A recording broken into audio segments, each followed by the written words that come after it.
मेरी पत्नी सिर्फ 10वीं पास थी, फिर भी वो जिन औरतों को बच्चे नहीं होते थे उनका इलाज करती थी और इसके लिए उसने टेरिस पर क्लिनिक खोल रखा था। और वो जिस भी बांझ औरतों का इलाज करती वो औरतें प्रेग्नेंट हो जाती। मैं नीचे काउंटर पर काम करता। उसने मुझे कड़क शब्दों में कहा था कि तुम ऊपर बिल्कुल नहीं आओगे, क्योंकि ऊपर औरतों का इलाज होता है। और उसकी ये बात मैंने मान भी ली थी, क्योंकि इससे हमें बहुत पैसा मिलता था। पर मुझे हैरानी इस बात की होती कि टेरिस पर सिर्फ वे औरतें ही जा सकती थी जिन्होंने बुर्का पहना हुआ होता था।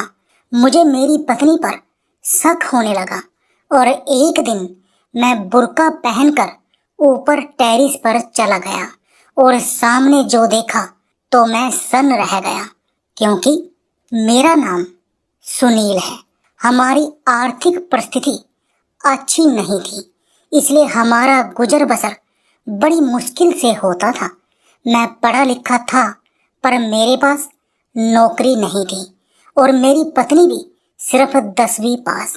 पर क्या पता और कैसे मेरी पत्नी ने अकल लड़ाई और टेरिस पर एक क्लिनिक शुरू किया, जहां वो उन औरतों का इलाज करती जिन्हें बच्चे नहीं होते थे। साल भर तक तो कोई ज्यादा नहीं आता था। उस एक साल में उसके पास बस 2 ही औरतें आई थी। पर हैरान करने वाली बात ये थी कि वो दोनों ही औरतें जो मेरी वाइफ पर आई थी इलाज के लिए प्रेग्नेंट हो गई। धीरे धीरे क्लिनिक पर भीड़ बढ़ने लगी। मेरी पत्नी ऊपर उन औरतों का इलाज करती और मैं नीचे काउंटर संभालता था। एक दिन एक पति पत्नी सुबह सुबह क्लिनिक पर पहुंचे। मैंने उस औरत को ऊपर जाने के लिए कहा और उसके पति को नीचे ही बैठने के लिए कहा। आधे घंटे से ऊपर हो गया था उसकी पत्नी को ऊपर गए हुए, इसलिए वो व्यक्ति ऊपर जाने की जिद करने लगा। मैंने उससे कहा कि ऊपर और भी औरतें हैं, इसलिए आप ऊपर नहीं जा सकते। मेरी पत्नी मुझे भी ऊपर नहीं जाने देती। यह सुनकर वह व्यक्ति चुपचाप बैठ गया। थोड़ी देर बाद 2 औरतें बुर्का पहने हुए ऊपर टेरिस पर चली गई। करीब 2 घंटे बाद उस व्यक्ति की औरत नीचे आई। मैंने गौर से देखा तो उसके हाथों में कोई भी दवाई नहीं थी, पर चेहरे पर खुशी जरूर थी। दोनों पति पत्नी वहां से चले गए। थोड़ी देर बाद वो दोनों औरतें भी नीचे आई और चली गई और उन्हीं के पीछे पीछे मेरी पत्नी संगीता भी नीचे आ गई। उसने अपने चेहरे से मास्क हटाया और जो हैंड ग्लव्स थे वो डस्टबिन में डाल दिए। उसे देखा तो वह भी हल्की सी मुस्कुराई।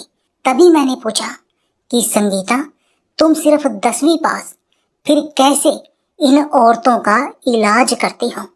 उस पर उसने कहा कि मेरे लिए बस इतना ही काफी है कि मैंने ऐसी स्त्रियों की गृहस्थी टूटने से बचाई है। ये सुनकर मैं शांत हो गया। पता नहीं वो मुझसे क्या छुपा रही थी, पर आखिर मैं उसका पति हूँ। कम से कम उसको मुझे तो बताना चाहिए था ना, जो भी बात थी। शुरुआत में मैं उसके काम पर ज्यादा ध्यान नहीं देता था, पर धीरे धीरे उसका नाम सब जगह हो गया। शुरू में तो वो बस 1 या 2 स्त्रियों का ही इलाज करती थी, पर अब वो दिन में करीब करीब 20 से 25 स्त्रियों का इलाज करती हैं। अकेली को ये सब संभालना बहुत मुश्किल हो रहा था, इसलिए नीचे काउंटर शुरू करके मैं उनका ब्लड सैंपल लेता। उनके ट्रीटमेंट में करीब 3 से 4 घंटे लगते। मैं हर बार उससे पूछता कि आखिर तुम किस तरह से इन सब औरतों का इलाज करती हो, और वो हर बार हंस करके मुझे टाल देती और मैं भी चुप रहता। मैं कभी कभी सोचता कि उस क्लिनिक में पेशेंट होने पर मुझे जाना मना है, पर पेशेंट ना होने पर भी मेरे लिए सख्त मनाही थी। मैं अपनी पत्नी से ज़्यादा सवाल भी नहीं कर सकता, क्योंकि मैं काफ़ी सालों से बेरोजगार था और उसकी कमाई से ही अब घर चलता था। पहले तो 2 वक्त की रोटी मिलना भी मुश्किल था, उस पर 2 बच्चों की जिम्मेदारी, वो अलग से। मैं बेरोजगार था, इसलिए वो मुझे बार बार ताने मारती थी। कई बार वो मुझसे लड़कर मायके भी चली जाती थी और फिर उसने खुद ही कुछ अलग करने की सोची। एक दिन वो मेरे पास आई और मुझसे कहने लगी कि सुनील, मुझे टेरिस पर एक क्लिनिक शुरू करना है। मैंने कहा, तुम सिर्फ 10वीं पास हो, फिर तुम क्लिनिक कैसे शुरू कर सकते हैं, वो भी 10वीं पास वाला व्यक्ति। वो बोली, तुम चिंता मत करो, जिनके पति बेरोजगार होते हैं उनकी पत्नियां कोई ना कोई रास्ता ढूंढ ही लेती हैं। मैं मुंह टेढ़ा करके वहां से तुरंत चला गया। आखिर में उसने टेरिस पर 2 कमरों का क्लिनिक कर लिया। उसने कहा कि मैं जिन औरतों के बच्चे नहीं होते, मैं उनका इलाज करूंगी अपने क्लिनिक में। शुरू में मैंने उसका बहुत मजाक उड़ाया, पर वो अपने इरादों की बिल्कुल पक्की निकली। मैं पहले यही सब जानने में लगा रहता कि आखिर वो ये सब कैसे करती हैं, पर बाद में मैं यही सोचता कि अगर वो ये सब कर भी रही है तो किसके लिए, हमारे लिए ही ना, अपने लिए, अपने घर के लिए ही। मेरे माता पिता को गए काफी समय बीत गया था। मेरी छोटी बहन प्रिया की शादी को 10 साल हो गए थे, पर अभी तक कोई बच्चा नहीं हुआ था, जिसके कारण उसका पति उसे बहुत परेशान करता और दूसरी शादी करने की धमकी भी देता था। मैंने अपनी बहन के बारे में संगीता से भी बात की, पर उसने हर बार अनसुना कर दिया। खैर, इसके पीछे कारण भी था। शादी से पहले प्रिया ने अपनी भाभी का बहुत तिरस्कार किया, उसे ननंद के रिश्ते के नाम पर बहुत अधिक परेशान किया, जहां तक उससे हो सका। मैं भी कई बार अपनी बहन की बातों में आ जाता था और संगीता पर हाथ उठा देता था, पर यह संगीता को अच्छी तरह से याद था और शायद इसलिए वे प्रिया का इलाज करने के लिए बिल्कुल भी तैयार नहीं हो रही थी। ना उसने किया। संगीता का क्लिनिक बहुत अच्छे से चल रहा था। हमारे पास अब काफी पैसा आ गया था, पर कभी कभी मैं रात भर यही सोचता रहता कि आखिर संगीता कैसा इलाज करती है, और मुझे नींद तक नहीं आती थी ये सब सोच सोच कर ही। एक दिन एक बूढ़ा आदमी आया। मैंने उसे नीचे सोफे पर बैठने के लिए कहा और उसकी पत्नी को ऊपर टेरिस पर भेज दिया क्लिनिक में। थोड़ी देर बाद वही 2 औरतें बुर्का पहने हुए आई और मैंने उन्हें ऊपर जाने दिया। पता नहीं इन 2 औरतों को क्या परेशानी थी जो संगीता दूर ही नहीं कर पा रही थी, क्योंकि वो दोनों औरतें हर रोज क्लिनिक पर आती थी। 3-4 घंटे के बाद वो औरत नीचे आई और उसी के पीछे पीछे वो 2 औरतें भी नीचे आ गई। वो औरतें जल्दी से वहां से निकलने की तैयारी में थी। तभी मेरी नजर उन दोनों में से एक के पैरों पर पड़ी। मुझे उस पर थोड़ा शक हुआ, क्योंकि उसने आदमी की चप्पल पहन रखी थी। मैंने उससे कहा, आप दोनों कई दिनों से यहाँ आ रही हैं, आपकी जो कोई दिक्कत है वो दूर हुई अभी तक या नहीं?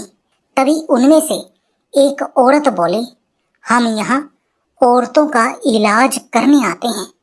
अब मेरी समझ में पूरी बात आई कि उन औरतों का इलाज ये दोनों औरतें करती हैं और नाम संगीता का होता है। पर मुझे क्या लेना देना था? उतने में मेरी बहन प्रिया का फोन आता है और रोते रोते कहती है कि भैया कुछ भी करो पर भाभी को समझाओ कि वो मेरा इलाज करे, नहीं तो मेरे पति मुझे तलाक दे देंगे। वो हर रोज धमकी देते हैं। मैंने उसे बहुत समझाने के बाद फोन रख दिया और सभी औरतों के जाने के बाद ऊपर टेरिस पर चला गया। मैंने जैसे ही क्लिनिक का दरवाजा खोला और अंदर गया, संगीता जोर से चिल्लाई और मुझे बाहर धकेल दिया। मुझे थोड़ा अजीब लगा और गुस्सा भी बहुत आया। फिर भी इन बातों को अनदेखा कर मैंने प्रिया के बारे में उसे बात की।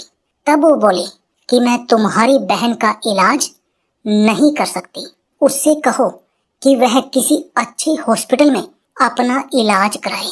पर आखिर बात क्या है? क्यों तुम ऐसा कह रही हो? जब तुम बाकी औरतों का इलाज करती हो तो मेरी बहन का क्यों नहीं? वो बिना कुछ बोले हंसकर वहां से चली गई। इस बात को लेकर कई दिनों तक हम दोनों में कोई बातचीत नहीं हुई। बातचीत बिल्कुल बंद थी, परंतु उसे इस बात से कोई फर्क नहीं पड़ा। आखिर वो पैसे कमाने जो लगी थी, उसकी नजर में मेरी कोई कीमत नहीं थी। कुछ दिनों बाद प्रिया रोते रोते घर आई और कहने लगी कि भैया कुछ भी करो पर भाभी से कहो ना मेरा इलाज करने के लिए। आज मेरे पति ने मुझे बांझ कहकर घर से निकाल दिया और बहुत जल्द वह मुझे तलाक देने वाला है। तो आप भाभी से बात कीजिए ना मेरे इलाज के बारे में। ये सब संगीता भी सुन रही थी, पर उस पर इन बातों का कोई भी असर नहीं हुआ। मैंने संगीता के सामने हाथ जोड़े और कहा, प्रिया ने शादी से पहले तुम्हारे साथ जो भी गलत व्यवहार किया उसके लिए मैं तुमसे माफी मांगता हूँ, पर उसका इलाज कर दो, वरना उसका पति उसे तलाक दे देगा, क्योंकि वो प्रेग्नेंट नहीं हो रही थी। हाँ तो कोई बात नहीं, हम प्रिया की दूसरी शादी करवा देंगे, पर मैं उसका इलाज नहीं कर सकती। मैं हैरानी से उसकी तरफ देखे जा रहा था। क्यों तुम उसका इलाज क्यों नहीं कर सकती? ये मेरी कसम है, मैं अपने घर की औरतों का इलाज नहीं कर सकती, संगीता ने कहा और वो ऊपर क्लिनिक में चली गई। कुछ दिनों के बाद प्रिया का तलाक हुआ और वो हमारे पास आ गई। मुझे संगीता पर इस बात के लिए बहुत गुस्सा आ रहा था कि उसने मेरी बहन का इलाज नहीं किया। वो सब औरतों का इलाज करती है और मुझे यह भी पता करना था कि उसने प्रिया का इलाज क्यों नहीं किया। अब तो प्रिया संगीता का और भी ज्यादा तिरस्कार करने लगी। भैया क्यों भाभी ने मेरा इलाज नहीं किया और वह उस पर नजर भी रखती। मैंने कहा, ये मेरी भी समझ नहीं आ रहा, पर मुझे कोई रास्ता नजर भी तो नहीं आ रहा। नहीं भैया, कोई तो बात है। उन्होंने मेरा इलाज नहीं किया, मतलब दाल में कुछ तो काला है। वह लोगों का इलाज नहीं कर रही, बल्कि तुम्हें धोखा दे रही है। पर तुम्हारी आंखों पर तो जैसे पट्टी बंधी हुई है। कल तुमने उस बुर्का पहनी हुई औरत को देखा ना? वो औरत नहीं, आदमी है। जब भी कोई औरत इलाज कराने आती है तो तुम काउंटर पर उसका ब्लड सैंपल लेते हो, तभी वो दोनों औरतें आती हैं। वो दोनों औरतें आदमी यानी कि पुरुष हैं। जरूर तुम्हारी बीवी कोई बड़ा खेल खेल रही है। प्रिया ने जो कुछ बताया था उसको सुनने के बाद मेरे मन में भी शक आया था। मैंने उससे कहा कि कल हम दोनों बुर्का पहनकर क्लिनिक में जाएंगे। दूसरे दिन एक औरत बुर्का पहने हुए आई। मैंने उसे ऊपर जाने के लिए कहा और उसके पति को नीचे ही बैठने के लिए कह दिया। उतने में ही मैंने प्रिया को फोन कर बुला लिया क्लिनिक पर और हम दोनों बुर्का पहनकर ऊपर पहुंच गए टेरिस पर क्लिनिक के अंदर। संगीता का क्लिनिक बहुत बड़ा और बहुत सुंदर था। इलाज के लिए आई हुई औरत शांत बैठी हुई थी। जब हम दोनों अंदर गए तो संगीता को लगा कि हम दोनों वही दोनों औरतें हैं जो इलाज करने के लिए आई हैं। संगीता बोली, अच्छा हुआ तुम दोनों जल्द ही आ गई। ये फाइल लो और इसका नाम लिखो। इसका ब्लड ग्रुप बी पॉजिटिव है और इसे बी पॉजिटिव वाला ही बच्चा तो। ये सुनकर हम दोनों ने अपने चेहरे पर से बुर्का एक साथ हटाया। हमें देखकर संगीता थोड़ी डर सी गई। मैंने कहा, अब तो तुम्हें हमें बताना ही पड़ेगा कि आखिर तुम क्या और कैसा इलाज करती हो। तब संगीता कहती है, तुम तो बेरोजगार थे, गरीबी ने अपना क्या हाल किया था तुम्हें तो सारा पता ही है। तभी मेरी एक सहेली ने मुझे ऐसी औरतों का इलाज करने के लिए कहा। मेरी सहेली एक एनजीओ चलाती थी जहां उन अनाथ बच्चों को संभाला जाता था जिन्हें उनके माँ बाप कूड़े के ढेर में फेंक कर चले जाते थे, या फिर बिन ब्याही लड़कियां भी उसके एनजीओ में अपने बच्चे को दे जाया करती थी। वो उन बच्चों की देखरेख करती थी। उसी ने मुझे बताया कि अपने समाज में जब किसी स्त्री को बच्चा नहीं होता तो या तो दूसरी शादी करने पर जोर दिया जाता है या फिर बच्चा गोद लेने पर। इस तरह कितने ही लोगों की गृहस्थी बर्बाद हो जाती है। मेरी सहेली ने अपने 2 नौकर दिए थे। जब कभी कोई औरत इलाज कराने के लिए मेरे पास आती तो मैं उसे साफ साफ बताती कि यहाँ कोई इलाज नहीं किया जाता, मैं कोई इलाज नहीं करती, पर हाँ ये जरूर बताती कि तुम्हें बच्चा जरूर मिलेगा। मैं उस औरत का और उनके पति का ब्लड ग्रुप लेती और 9 महीने बाद उसी ब्लड ग्रुप का बच्चा उन्हें दे देती। मैंने प्रिया का इलाज इसलिए नहीं कर रही थी कि कहीं उसको ये सब पता ना चल जाए। प्रिया बोली, भाभी अगर आपने मेरा इलाज किया होता तो आज मैं यहाँ ना होती। खैर अब मैं आपका इस काम में साथ दूंगी क्योंकि ये काम समाज के लिए बहुत ही अच्छा है। इस तरह से जो बच्चे अनाथ थे उन्हें माँ बाप मिल जाते हैं और जिन्हें बच्चा नहीं होता उन माँ बाप की भी गोद भर जाती है, उन्हें भी माँ बाप बनने का सुख मिल जाता है। और इस तरह से कितनी ही स्त्रियों की गृहस्थी बर्बाद होने से बच जाती है। प्रिया और संगीता की आंखों में आंसू आ गए और मुझे मेरी पत्नी पर गर्व महसूस हो रहा था। साथियों, आपको ये कहानी कैसी लगी आप हमें कमेंट करके जरूर बताएं। दोस्तों, इस कहानी के बारे में आपकी क्या राय है आप हमें कमेंट करके जरूर बताएं और इस कहानी से आपको क्या सीख मिलती है आप इसका भी जवाब जरूर दें। तो दोस्तों, आपको हमारी ये मजेदार कहानी मेरी पत्नी सिर्फ 10वीं पास थी फिर भी वो बांझ औरतों का इलाज करती कैसी लगी आप हमें कमेंट बॉक्स में जरूर बताएं। दोस्तों, यदि आपके पास भी ऐसी कोई प्यारी सी कहानी है या फिर ऐसी कोई कहानी जिससे हमें कुछ शिक्षा मिले तो आप उस कहानी को हमारे साथ जरूर शेयर करें।